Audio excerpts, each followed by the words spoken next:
Couverture divine et sécurité familiale. Psaume 121. As-tu déjà ressenti ce besoin profond de protection? Pas seulement pour toi, mais pour ceux que tu aimes, ton épouse, ton mari, tes enfants, tes parents?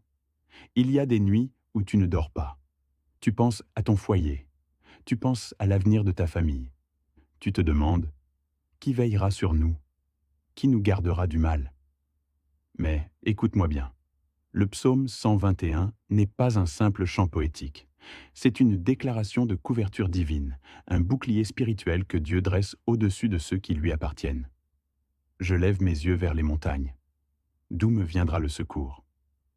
Mon secours vient de l'Éternel, qui a fait les cieux et la terre.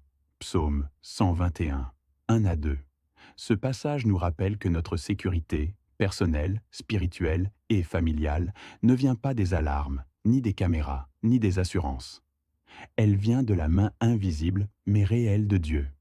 Et dans ce message, nous allons voir 3 éléments essentiels à cacher pour que ta couverture divine reste solide et que ta famille vive dans la sécurité du Très-Haut. Premier élément à cacher. Ta source spirituelle. Je lève mes yeux vers les montagnes. Beaucoup de gens regardent vers des montagnes qui ne sont pas Dieu. Le travail, les relations, les connexions, les ressources humaines. Mais le psalmiste dit « D'où me viendra le secours ?» Ce n'est pas une question de doute, c'est une question de discernement. Il savait qu'il ne fallait pas mettre sa confiance dans ce qu'on voit, parce que ce qu'on voit est limité. Ce qu'on voit peut tomber, mais ce qu'on cache dans le secret de Dieu reste stable. Cacher ta source spirituelle, c'est protéger ta relation avec Dieu. C'est éviter d'exposer tout ce que Dieu te révèle. C'est ne pas tout publier, ne pas tout expliquer, ne pas tout partager. Quand Dieu devient ton refuge, tu n'as pas besoin d'expliquer à tout le monde comment tu es protégé. Le secret de ta force n'a pas besoin d'être visible. Souviens-toi de Samson. Tant que le secret de ses cheveux, symbole de sa relation avec Dieu, était caché, il était invincible. Mais quand Delilah a su, il a perdu sa couverture. De même, dans ta maison, garde un autel caché, un lieu de prière, d'intimité, de silence avec Dieu, un lieu que même le bruit du monde ne peut atteindre. Ce n'est pas la prière publique qui construit la sécurité familiale. C'est la prière secrète, celle que Dieu voit. Jésus disait « Entre dans ta chambre, ferme la porte, et prie ton Père qui est là dans le secret. Et ton Père, qui voit dans le secret, te le rendra. » Matthieu 6,6. Application. Ne sois pas seulement un parent qui prie pour sa famille. Sois un parent qui bâtit un autel invisible.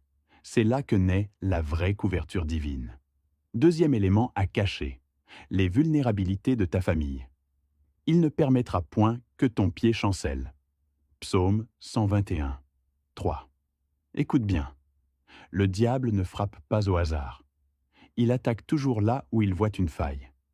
Et souvent, ces failles sont exposées par nos propres paroles. Tu n'as pas besoin de raconter à tout le monde les faiblesses de ton foyer. Ce que tu dis devient une porte. Et ce que tu montres devient une cible. Protéger ta famille, ce n'est pas mentir. C'est ne pas exposer ces blessures à ceux qui ne peuvent pas les guérir. Combien de couples ont vu leur paix détruite parce qu'ils ont exposé leurs conflits à des oreilles mauvaises? Combien d'enfants ont souffert parce que leurs parents ont laissé les critiques pénétrer dans leur intimité? Même Jésus, quand il a ressuscité la fille de Jaïrus, a fermé la porte. Il n'a laissé entrer que Pierre, Jacques et Jean, les témoins de confiance. Il savait que la foi doit être gardée loin du bruit. Alors, protège les zones sensibles de ta famille, les projets que tu bâtis, les prières que tu fais, les moments de faiblesse ou de transition. Ne les partage pas avec tout le monde. Cache-les jusqu'à ce que Dieu ait accompli son œuvre. Dieu te garde, mais il te demande aussi de garder.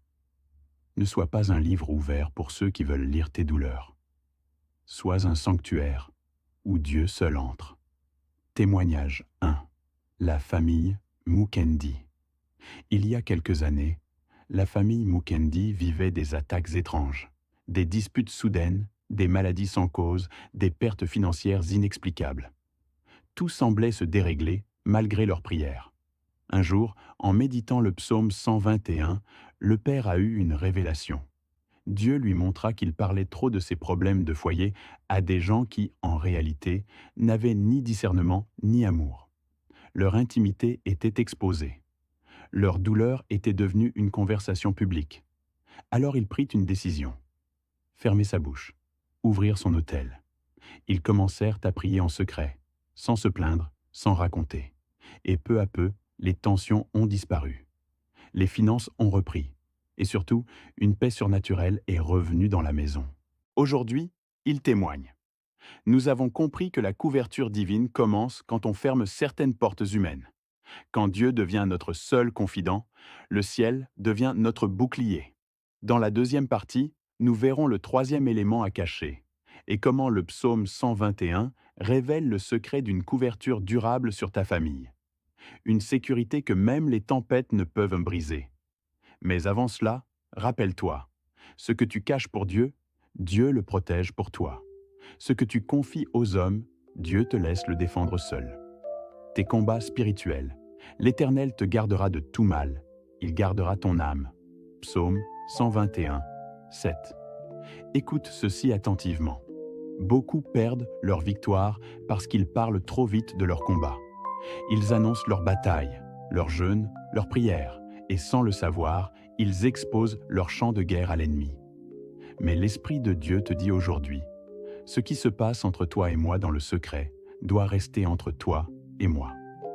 Quand tu es en plein combat spirituel, ne cherche pas la pitié des hommes, cherche la main de Dieu.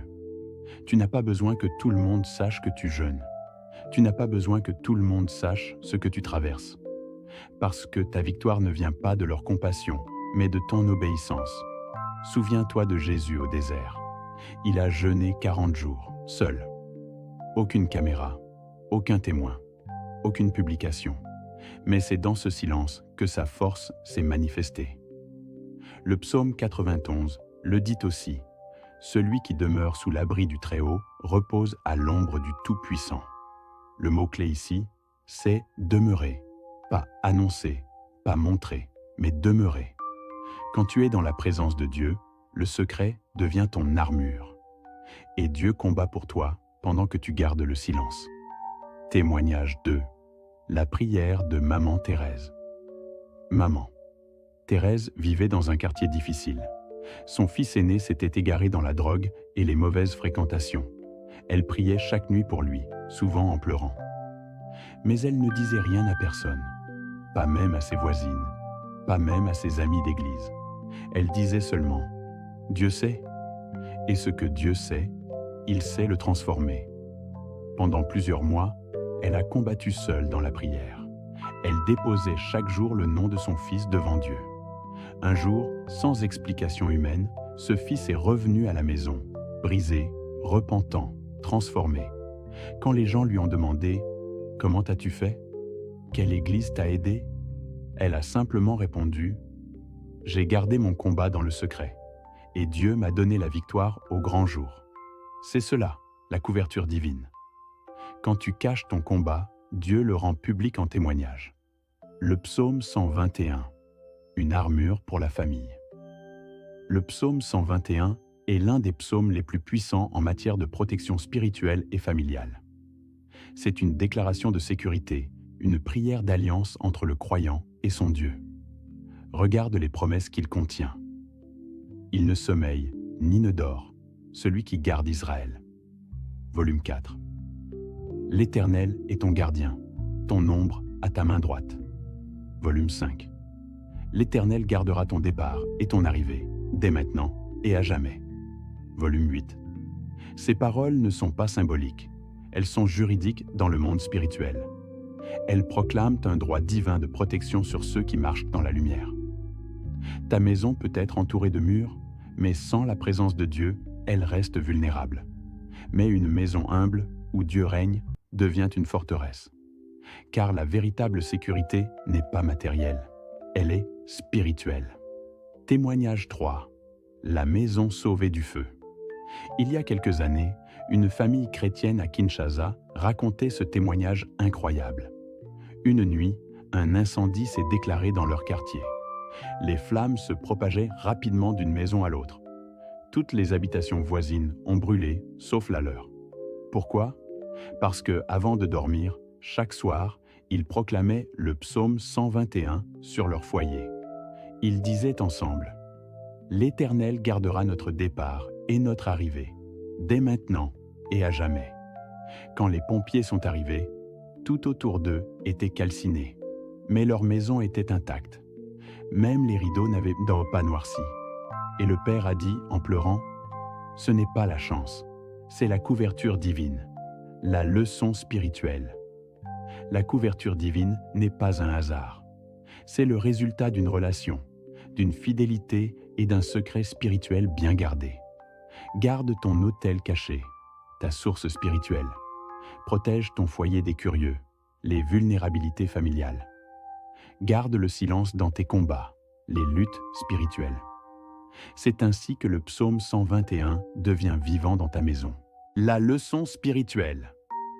La couverture divine n'est pas un hasard. C'est le résultat d'une relation, d'une fidélité et d'un secret spirituel bien gardé. Garde ton autel caché, ta source spirituelle. Protège ton foyer des curieux, les vulnérabilités familiales. Garde le silence dans tes combats, les luttes spirituelles. C'est ainsi que le psaume 121 devient vivant dans ta maison. Conclusion. Le secret d'une maison inébranlable. L'Éternel gardera ton départ et ton arrivée, dès maintenant et à jamais. Ces mots sont une promesse éternelle. Mais attention, ils s'accomplissent seulement dans la confiance et l'obéissance. Le plus grand danger aujourd'hui, c'est de vivre sans couverture spirituelle, de croire qu'on peut protéger sa famille avec nos propres forces, nos stratégies, nos calculs. Mais une maison sans Dieu est comme un téléphone sans réseau, belle à voir, mais déconnecté de la source.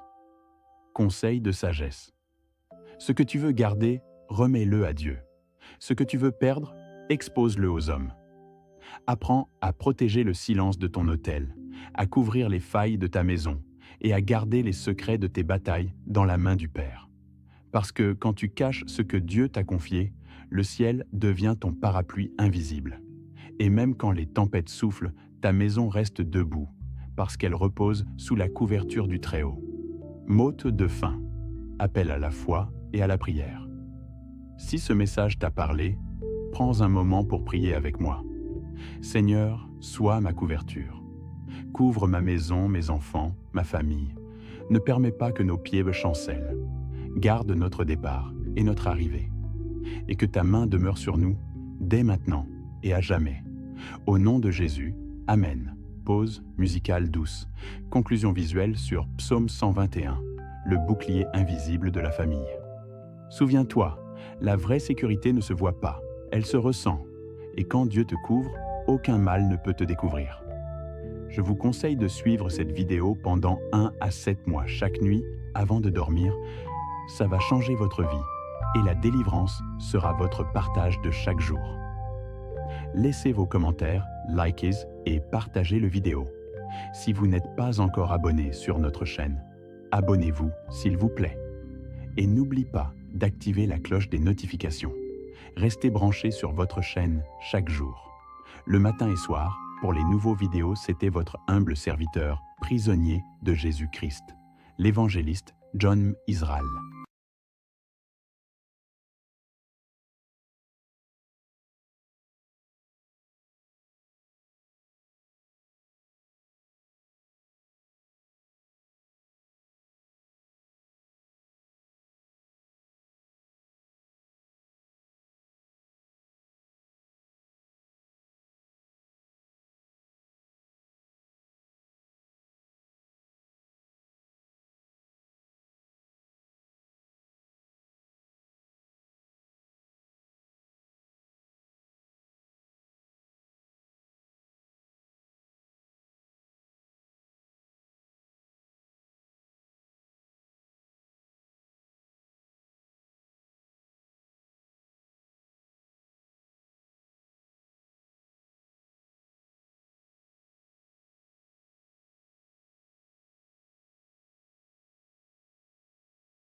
Si vous écoutez ce message, sache que vous êtes béni et que Dieu vous connaît personnellement. Salut mes amis, avant de commencer, si vous n'êtes pas encore abonné sur notre chaîne, abonnez-vous et mettez vos commentaires à la fin des vidéos. Surtout, n'oublie pas d'aimer les vidéos. Maintenant, préparez-vous pour écouter le message divin.